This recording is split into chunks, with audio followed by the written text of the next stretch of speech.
Hello everyone, this is Jerry Miculek. This is part 2 of firearms. This is going to be handguns for home defense. Broad, extremely broad topic.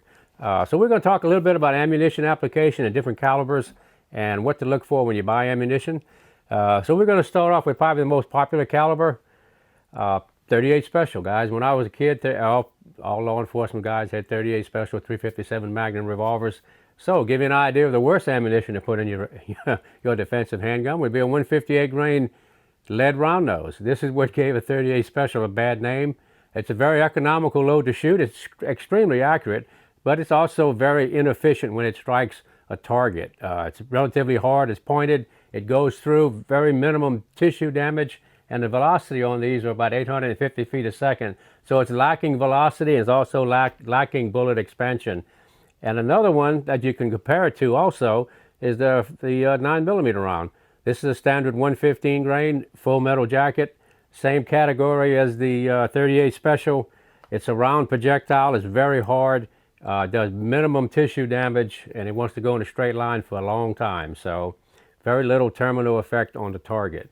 What you're going to find, though, it's the most economical ammunition to buy, so you kind of a trap there. So if you have a 9mm gun, I don't care whose manufacturer it is, odds are when you go out on the range and blow a bunch of ammunition training, it's going to be full metal jacket, the gun's working really good, and then you put your super trick, super duper hollow point, Magnum plus P plus, whatever in it, and all of a sudden the gun doesn't work.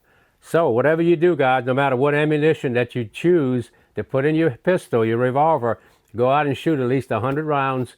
And with a pistol, what I try to do to calibrate the gun to make sure it's going to function, I put it in my weak hand with my carry ammunition and go out and shoot 100 rounds.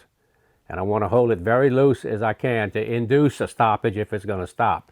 If it shoots very good and consistently with two hands, that's wonderful, but not all the time will you get that opportunity to get two hands on the gun. So you want to train the way you might apply this to the target. And you might have to apply it this way or this way. So something to think about when you go out and train. Always set your gun up 100% function. So train what you shoot and shoot what you train. Okay, enough of that. Let's talk a little bit about the handguns themselves. If you're gonna have a pistol to put in your home, and it's just going to be a home gun, a home-based gun, or automobile placed gun where it's legal to do that. You want to have the biggest and the highest capacity pistol you can. There's a couple of reasons for it. Here's a nice little 32 pistol. You notice that when I grab it, I don't have much of me on it. It's made to carry and not really to shoot. But if I'm in my home and I'm going to stage this thing, I want the biggest possible pistol I can have.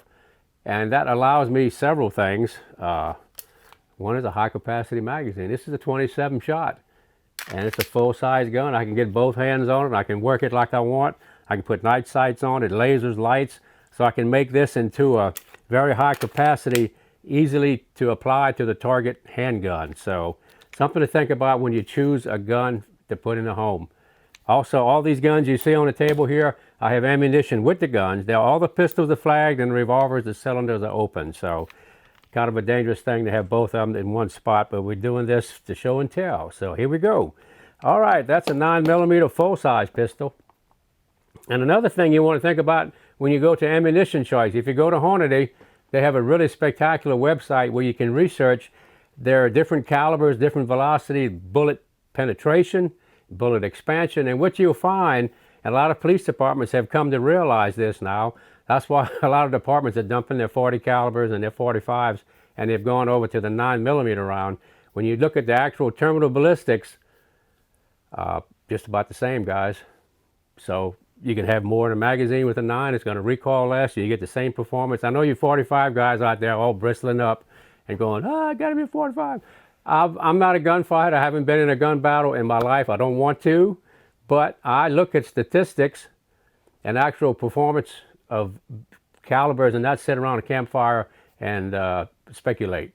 So if you look at actual bullet performance, the 9 has about the same penetration, almost the same expansion as the 45, and you can get more in the gun. So never talk to anybody, never talk to a soldier, a civilian, or a law enforcement guy who was in a gun battle and say, hey man, I had too much ammo in my gun. Never heard that. So something to think about. Another little point of interest is, no matter who we are, when we go to a gun shop, we buy a handgun, we stick it under the floor mat of the truck where it's legal, and when we're going to use it, we're going to be John Wayne. I don't think so. You're going to use the default. So always practice, get the right ammunition. So I'm going to give you a little guide on what I think is the right ammunition. Hollow points have been around for a long time, and they were noted to be very inefficient, and a lot of times they didn't expand. Handgun caliber speed is very limited, so how the bullet is designed for expansion is very critical. And what you find is, through the years of people making different hollow points and this and that, it wasn't up until really Hornady, I'm coming back to Hornady again, they kind of pioneered the use of a filler in the hollow point. And the whole idea behind this filler in a hollow point is, it's a medium that's going to be there for every shot, and it becomes barrier blind. So a lot of ammunition, there's a lot of great hollow points out there. This is a good example. This is a 180 grain 40 caliber. It's got a really deep hollow point in it. They can become plugged with the barrier that it encounters. And what happens, then it becomes a full metal jacket. The hydrostatic properties of a hollow point become, once you plug it, the bullet does not expand anymore, and it penetrates in a straight line. Minimum tissue damage, minimum effect on the target. So by putting the plug in the bullet before, it sounds really counterproductive, but it actually makes the bullet barrier blind, and it's been adopted by the FBI. And one thing about the FBI, they got a lot of money to play around and test ammunition and products. So they came up with the what they're going to use from here on out is the 9mm 135 grain critical defense plus speed 9mm round. So they tested it against glass, metal, cardboard, wallboard, anything you can imagine, clothing, heavy clothing, and it had the most consistent penetration and expansion. So I kind of go with what they do because they have the test facility, and it's not a bunch of guys sitting around drinking a cup of coffee. So don't fool yourself, guys. So I'll give you an idea about handguns. There's a lot of handguns, and what you want to try to do is use the biggest handgun you can for the application. Small guns are very hard to shoot well. This is a little 22 Magnum Smith Wesson. It weighs hardly anything. It's a great little gun. It's extremely light. It's going to be hard to shoot well in a stretch situation. A great gun to carry.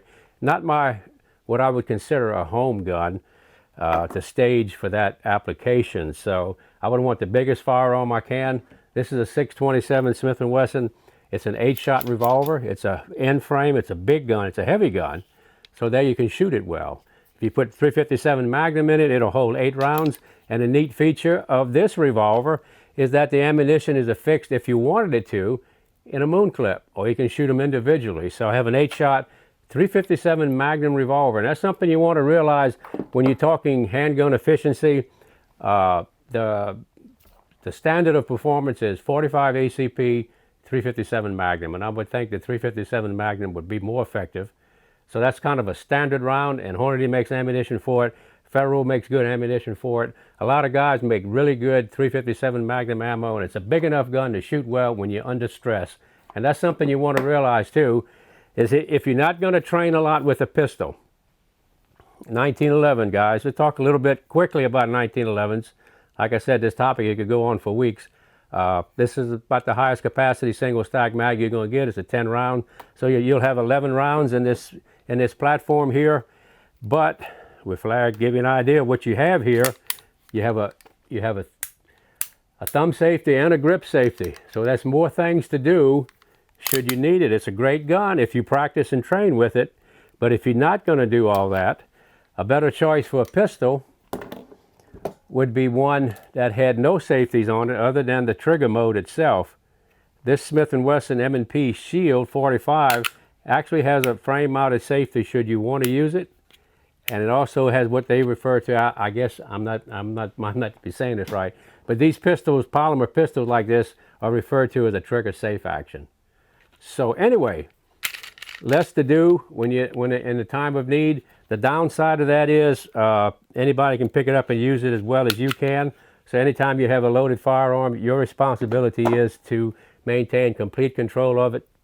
If you're not there, that gun's not loaded, it's your responsibility, guys, once you load that thing, to always have a responsibility of where it is and whose hands it could be in. So another feature here on a pistol that you might not have seen, is a magazine safety. This Smith & Wesson model has a magazine safety. So if you had one in the chamber, even if you had it on fire, it's the decocker also. So say you had one in the chamber, hammer down, ready to go. Without the magazine, it's nothing but a fancy club. Now when you put the magazine in, of course the trigger is engaged. Downside of that is, you got to have a magazine. So something to think about when you buy a handgun is who's going to have access to it, your training level, your ability to use it under stress, because this is going to be probably the most amped up moment in your life should you have to use this. So simplicity sometimes is a great virtue. Revolvers offer that feature. This is a Model 66. This is their current Smith & Wesson 357 Magnum 38 Special. If you put Plus P 38 Special in it, they make some really great ammunition in that category. And you can put 357 Magnum in it. So it's a big full-size gun. It offers a lot of control. It's got enough weight that you can shoot it relatively fast. Downside is 6 rounds, but a lot to be said about the reliability and the simplicity. And that's what you want to think about also with a pistol. Should you have a malfunction, can you charge it? Can you do the drills to get it back into the firing position? Something to think about. And it's going to be, like I said, the most stressed time of your life. You're going to pick up whatever you have in your home to use it. And that's one thing good about a revolver. The ammunition does not function the gun. A pistol, the ammunition functions the gun. If you have a malfunction, you have to do a malfunction drill. You have a snap with a revolver. Should it not go off, you just pull the trigger again and you're back ready to go. This is an L frame. It's a relatively large frame size Smith & Wesson. It's a 7-shot 357 Magnum.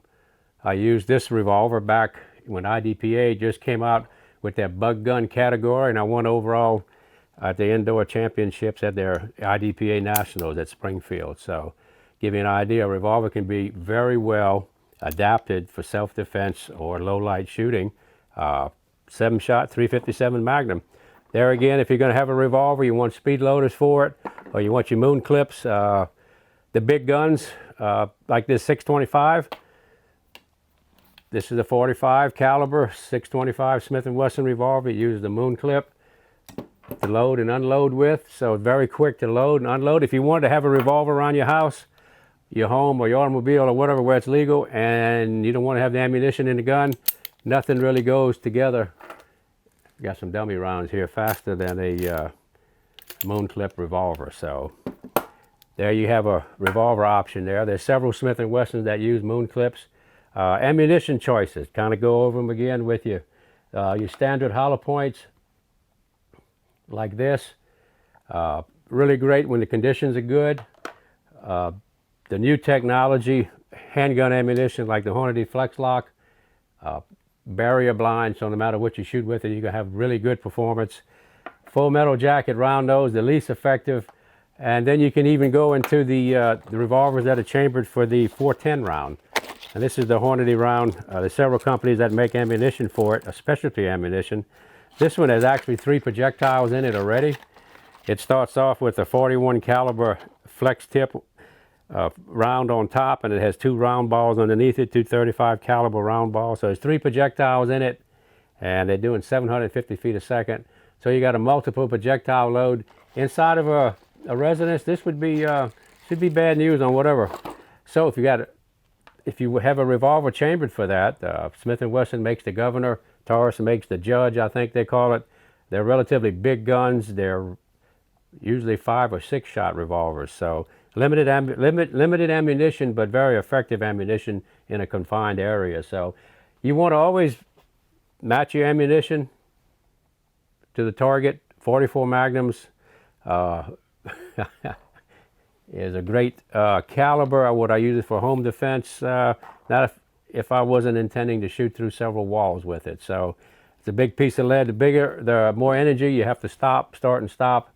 So give you some idea, guys. It's a big topic, a lot of guns, a lot of different ammunition. No matter what you choose, go out and train with the ammunition you're going to carry, and hopefully you never need it.